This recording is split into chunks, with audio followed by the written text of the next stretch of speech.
kan di sini toilet paper itu guys langka. Orang Amerika ya, nimbunnya toilet paper. Terus ini restoran-restoran juga tutup guys. Mereka cuma buka untuk delivery aja.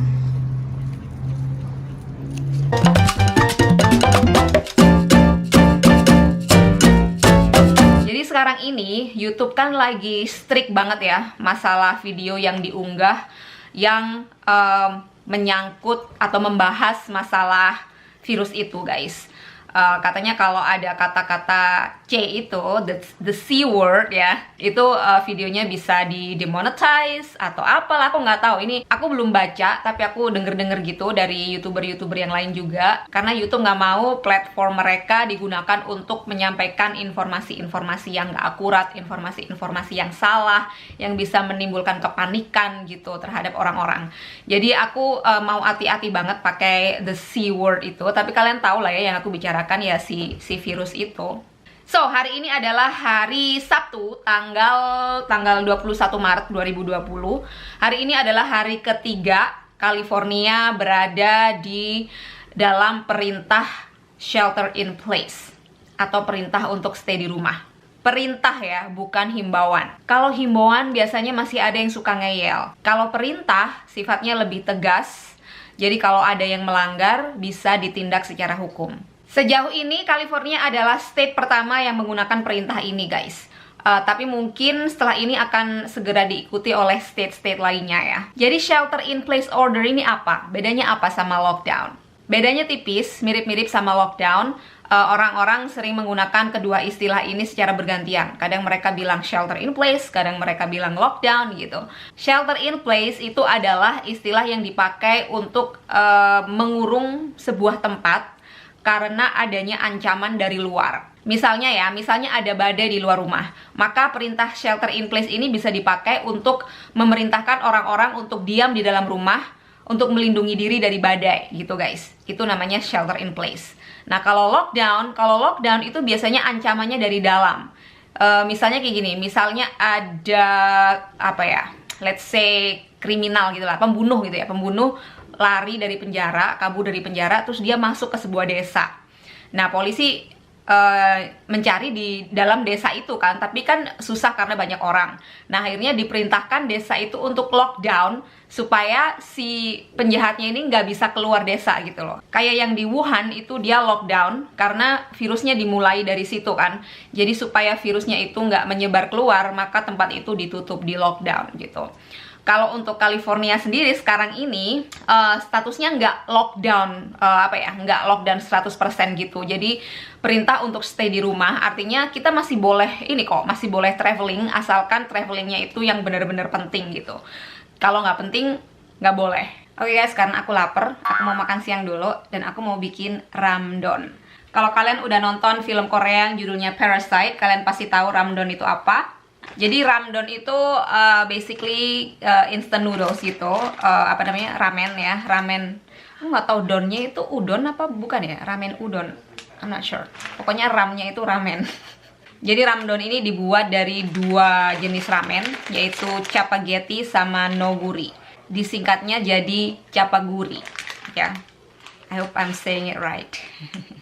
Terus biar persis sama kayak yang di film, aku juga pakai steak, potongan daging. Yaudah, aku mau langsung aja cemplungin minyak ke dalam air yang udah aku masak di panci ya. Bentuk mie-nya tuh hampir sama ya guys ya. Lebarnya juga sama. By the way, ini aku baru pertama kali loh bikin ramdon. Terus untuk steaknya aku tumis pakai butter sama salt and pepper aja.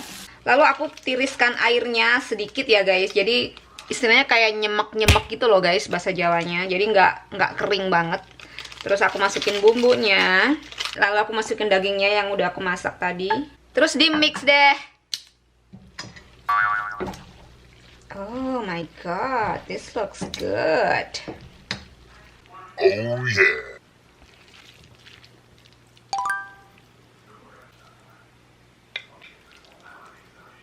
Biar kayak acara mukbang ya guys. Ini aku kasih stool di atas meja.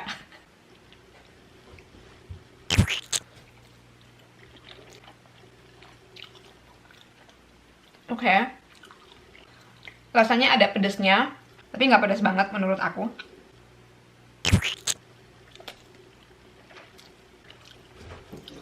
Enak. Tapi ya, menurut aku Indomie tetap juara deh. Nggak ada yang ngalahin Indomie, guys. Beneran. Menurut kalian gimana? Oke, kita terusin ngobrol-ngobrol soal virus itu ya, guys. The C word. Jadi selama shelter in place order ini, apa aja yang nggak boleh dan apa aja yang boleh? Aku kok kayak merasa insecure gitu ya makan sambil ngomong ya. Nggak bisa kayak apa, food vlogger gitu loh. Bisa makan sambil ngomong dan enak aja gitu ngomongnya. Jadi intinya kita ini diperintahkan untuk tidak meninggalkan rumah kecuali untuk kepentingan yang betul-betul penting gitu. Kepentingan yang betul-betul penting itu contohnya apa? Contohnya beli makan ya kan, itu termasuk belanja bahan makanan ya, itu penting karena kan orang butuh makan pasti. Terus yang kedua itu beli obat ya. Terus olahraganya ini bukan olahraga di gym karena gymnya udah tutup, jadi olahraga kayak di luar, jogging gitu itu boleh, tapi nggak boleh ngegroup. Terus untuk karyawan yang memang nggak bisa kerja di rumah, ya dia masih boleh keluar dari rumah gitu kan, memang dia harus bekerja gitu. Jadi supermarket, restoran, dan apotik itu tetap buka, guys. Jadi toko-toko ini adalah toko-toko yang essential, jadi mereka tetap buka.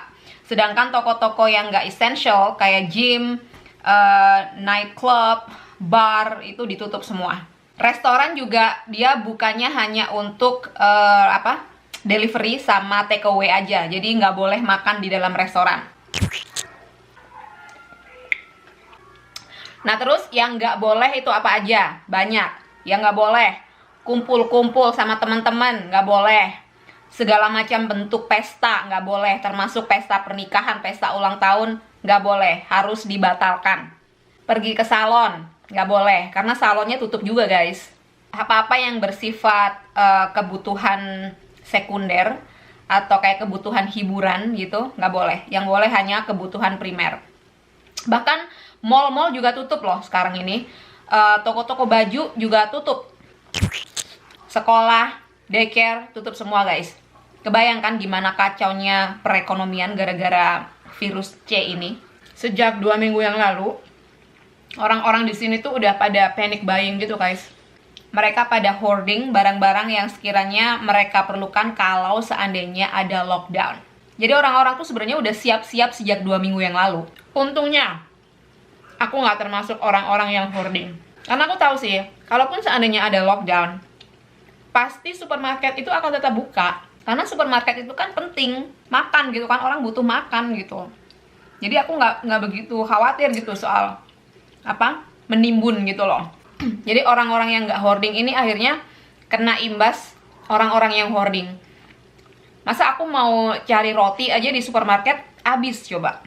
Nggak ada roti, daging kosong. Kan egois banget gitu loh.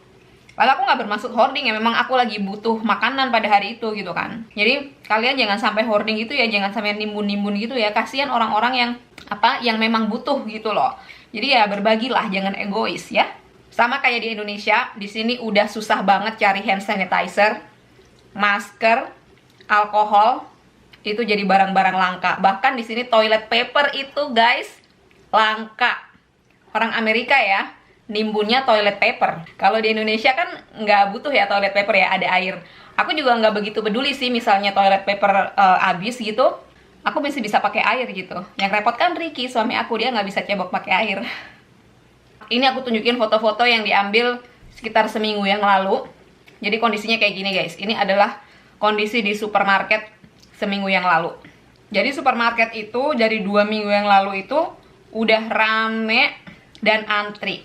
Dan itu bertentangan dengan apa yang dihimbau oleh pemerintah, yaitu social distancing. Bukannya social distancing, malah rame-rame belanja ke supermarket untuk menimbun. Kondisi ini baru aja membaik. Sekitar beberapa hari yang lalu aku pergi ke supermarket, itu sudah nggak rame lagi, udah biasa lagi gitu. Tapi tetap hand sanitizer belum ada, masker belum ada, alkohol belum ada. tapi toilet paper udah ada, cuman dibatasin belinya harus 1 per customer. Terus kayak apa namanya, alat-alat pembersih kayak disinfektan itu juga dibatasi, belinya harus 1. Terus sekarang supermarket itu memprioritaskan orang-orang tua yang berumur di atas 60 tahun sama orang-orang difabel untuk bisa belanja pagi-pagi sebelum supermarket buka untuk umum. Jadi supaya mengurangi risiko mereka untuk terpapar gitu guys. Untuk tesnya ya, untuk tes virus C itu yang menjadi prioritas adalah orang-orang tua atau orang-orang yang punya underlying condition gitu. Jadi kalau misalnya ada orang yang masih muda dan nggak punya underlying condition, terus dia menunjukkan gejala kayak misalnya demam atau batuk, itu dia bisa aja dia ditolak tes. Bisa jadi dia hanya akan diminta untuk self quarantine gitu. Karena kalau dia sehat, dia masih muda, maka dia akan bisa sembuh. Maksudnya kemungkinan sembuhnya itu tinggi. Sedangkan orang-orang yang sudah tua dan punya underlying condition, itu kemungkinan sembuhnya lebih sedikit dan lebih lama gitu. Makanya mereka diprioritaskan gitu guys. Untuk tesnya sendiri itu gratis, baru-baru aja billnya ditandatangani dan udah disetujui. Tapi untuk treatmentnya tetap bayar guys. Jadi yang gratis itu tesnya doang. Jadi kalau misalnya kamu udah dites, terus kamu positif gitu ya misalnya, terus misalnya kamu butuh treatment lanjutan, ya treatmentnya itu tetap bayar gitu. Yang gratis cuma tesnya. Jadi guys, 2 minggu terakhir ini tuh aku lebih parno daripada sebelum-sebelumnya. Karena kan jumlah pasien kan terus meningkat gitu ya, jadi semakin takut gitu. Selain aku lebih rajin cuci tangan dan berusaha untuk nggak menyentuh wajah, aku sekarang jadi lebih rajin bersih-bersih, lap-lap gitu ya. Bahkan lap-lap spot-spot yang sebelumnya itu nggak kepikiran untuk aku lap gitu guys. Jadi aku sekarang jadi ratu lap-lap di rumah. Semua aku lap-lapin. Ini yang aku pakai untuk lap-lap. Ini ada disinfectant wipes sama disinfectant spray. Ini berdua aku pakai tiap hari.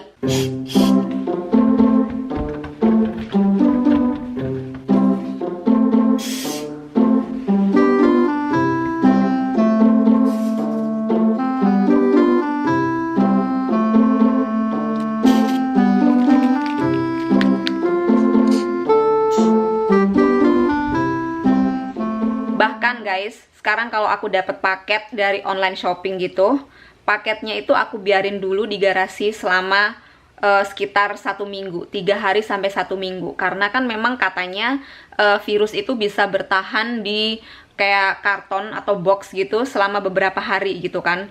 Nah kan kebanyakan paket-paket itu kan datangnya kan di dalam box gitu, di dalam karton. Jadi aku biarin dulu itu kartonnya di garasi. Aku nggak sentuh sama sekali selama kurang lebih 1 minggu, baru aku buka isinya. Ini kalau isinya yang nggak urgent ya. Nah, sedangkan kalau misalnya isinya itu urgent, biasanya aku lap dulu itu boxnya. Boxnya aku lap pakai wipes yang tadi itu, terus baru deh aku buka. Jadi ya segitu parnonya aku. Terus kalau aku belanja grocery gitu, kan di sini kalau misalnya sayur gitu ya, itu kan ada yang dimasukin plastik gitu kan. Itu plastiknya tuh aku lap dulu guys sebelum aku keluarin sayurannya. Abis ini aku mau bawa kalian jalan-jalan sama Bali. Kita lihat di luar situasinya kayak apa. Aku mau coba jalan ke jalan utama, ke Main Street. Aku juga penasaran kira-kira makin sepi atau rame kayak biasanya. Ikut yuk. Jalan-jalan sore, sekarang jam 4:30 sore, hampir 4:30. Dan so far sekarang di jalan biasa aja suasananya. Bahkan lebih banyak orang yang keluar, lebih banyak orang yang jogging, karena mungkin orang-orang bosan di rumah kali ya. Terus mobil juga banyak, tuh mobil banyak yang lewat. Ini aku belum di jalan utama guys, masih di sekitar perumahan. Dan banyak banget orang yang jogging. Terus apa nih?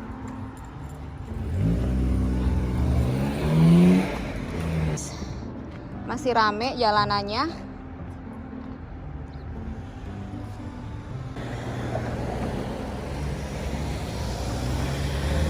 Aku sekarang lagi ada di kayak pusat pertokoan gitu di dekat rumah. Itu di belakang aku ada Starbucks. Dia cuma buka untuk drive-thru aja. Dan lumayan panjang antrian drive-thru-nya. Terus ini restoran-restoran juga tutup guys. Mereka cuma buka untuk delivery aja. Dia cuman buka delivery sama pick up. Ini juga tempat pizza, dia tutup. Parkiran lumayan sepi. Mungkin karena orang-orang pada drive thru ya, terus pick up and go gitu kan. Jadi nggak perlu berlama-lama di parkiran. Oke, balik, come on, let's go home. Jadi menurut aku situasinya normal-normal aja nih guys di jalan. Mobil pun banyak, lebih banyak yang jogging dan olahraga di luar. Mungkin karena ya pertama mereka bosen di dalam rumah terus gitu kan. Terus kan mereka juga nggak bisa ke gym. Ya akhirnya olahraganya di luar gitu. Make sense sih.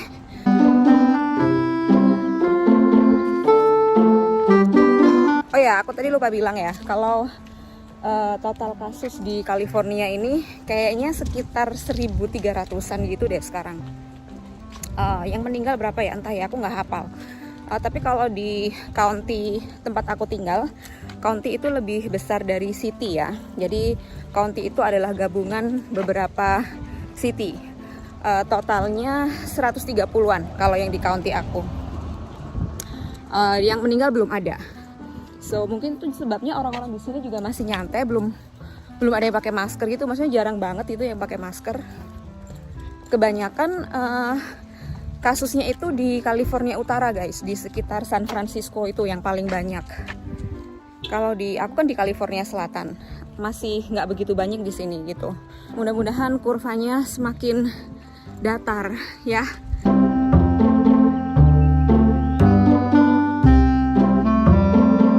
Guys, udah dulu ya video hari ini. Kita sambung lagi next time. Oke? Yuk, bye.